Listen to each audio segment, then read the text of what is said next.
Welcome back to How to Engage Your Child's Cooperation Peacefully. And this is session 2. And today I'm going to talk to you about an interesting little technique that's worked very well for me. So we are using the same example from yesterday, is you want your child to pick up their toys and they don't want to. So you say, it's time to pick up your toys, and your child says no. And so rather than getting into that power struggle and just demanding that they comply, which creates resistance, rebellion, and doesn't create any good feelings between the two of you, I've learned to stop and ask this question. So when my son would say no, or I don't want to, I would say, oh, what do you want? And that does a couple things in their little mind. First of all, they stop and they think about what they want. Because even as adults, there's things that we know we should do, we want to do them, but we just don't do them. There's something in us that just resists. And it helps me in my life just to stop and say, why am I resisting this?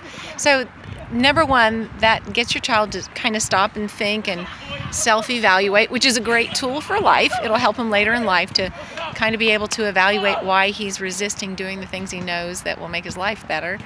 But when you ask a child what they want, they'll usually say something like, well, I want to keep playing. And so then you can use a couple other tools we're going to talk about in the next couple days, such as empathizing, or giving them a 5-minute warning or something like that. But you could be more specific and say, well, what is it you're doing? So you're showing interest in them. You're communicating value and respect, which is what you want from them, right? So you teach your child to respect you by showing respect for their feelings and desires and needs. And so when you say, what is it you want? Maybe they say, I want to finish building this house. Maybe they're playing with blocks. I want to finish making this puzzle. I want to finish coloring this picture. Or maybe you could suggest something like that. You can look and see what they're doing, because oftentimes the child won't know how to answer that question.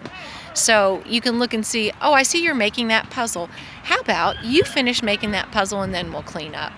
And so you start showing them, teaching them about compromise, about cooperation, about give and take, and how to resolve conflicts and problems. I mean, it's on a small scale, but that's the scale that they're at. And as you teach them when they're little, just on these baby steps on how to resolve conflict, because you have a conflict, you want them to clean up and they don't want to, but you show them how to cooperate and negotiate. It's a great skill for life. So try asking that question. If nothing else, it'll stop them in their tracks, and it gets the focus off of you. Oh, there's mommy, she wants me to do something I don't want to do, and on to them. What is it I want? And we could go on and on about where this may lead, but I want you to try it and see where it leads, and possibly it will get you thinking on ways that you can engage your child's cooperation depending on where it leads. So try that this week.